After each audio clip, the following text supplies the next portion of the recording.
Itu biar nyata tentang kenyataan perkara ini berarti saya ada cah hal toko akan bertemu maka apa kalima karena berkumpul buat toko kami mengatur kayu kamu tadi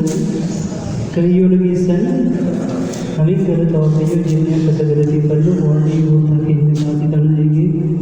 amma nabe kalau lebih sahabat tahu kami disikan beras berarti kan kemudian ada kayu kumpul di rumah hari ini galan yang di satu kami sai jira matadure no walalo saganta hura yang apoti juga naga ni batau kanun ni rakau kawanis kagau akam naga dirtu mati nono kayo galan ni sabatau jalalan tukse ubara rekiyo duro mariami sintini jalanna akam jireni naga walga hanna baga naga gechan guya harana borsa gechan tolchati amana fide wale tinukabe kino mana inni om iyum kamne tasajjaba kuma wa kayu nappan kenya appan orma unduma jiwata la kosise geche guya nuti baga naga gechan ubrefam sai saganta napura imana napota forsidan nusora guya gabji mata yo awan nugota setana kubata gamta da kopesun karanna wikata mal kana kumare farunis dilbata gamachun partanna akhir gamota nu kopesiderti saini aji mura iraya barannu lupu kenya bola kana kota jande saino nuamti ishen hada kenya hada yunujati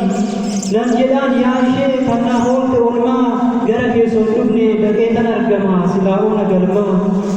ya ishe jalgaba gafasi wamame mana ke toksene milli kodi game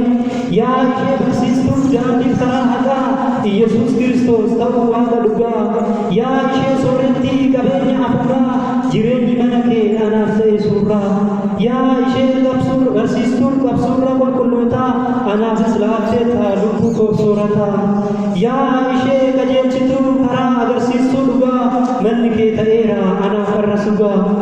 aku magake imana darati adara bota situ bersise jalan amanta guzo ko pesite to kumachi sita ani tinargan nu e bagaja buta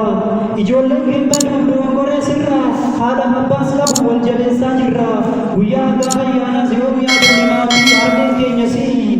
unde pamumma ke bagana dangi sali jelle to siwana kana ti harme orma hati ortu sitole argame kayo bagatu or chubbu nama wangela barsisu galgala ganama surata lubuti kanunduma sortu saji bifanate tokko addan baastu afaan keenyaati nusiin dubbanna kan ittiin barannu nuufaaseessan afaan keenyaati nusiin dubbanna kan ittiin barannu sagalee waaqayyoo nuuf taate sooranna ijji laphee keenyaa kan ittiin ilaaltu barnoota fi gaabbii kan hundumaaf laattu agarsiistu karaa dubbannaa afaan koo kadhannaa mana ishee hunda tola rakkoo koottaa jetti saayiin har'a sakka tolee duubatti hin deebine barsiisuuf ammallee hundarraa bilisaa hin gaafattu beenya nu fedhii qabaannaan barachuu dandeenya garasiin yoo dhiigaan asiin ijaaramaa yoo jiraates diinni ati taatu homaa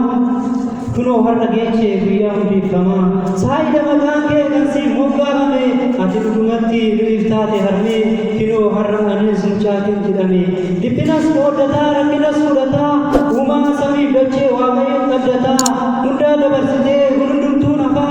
kunoo har'a geechee waggaa 15ffaa nuuf jiraannu ammaas waggaa kuma kadhaan hunduu maaraa sirraa qabu amaa xoofoon Gabri'eel haa guutu mirqonkee waaqayyoon haa eebbisuu dabalee mirqonkee xoofoon Gabri'eel haa guutu mirqonkee waaqni haa eebbisuu dabalee umrii kee dhaamsi fi ergaan koo inni dhumarratti sagantaan afuuraa imaanaan abboo keenya baraati kan isheen qabdullee hanumaaf isinii haadhaas ta'ee abbaa obbolaa fi firrii isheen nu barsiisti daandiif karaa sirrii ani xumureera badii koof dhiifamaa baay'ee sin jaaladha guddaa galatooma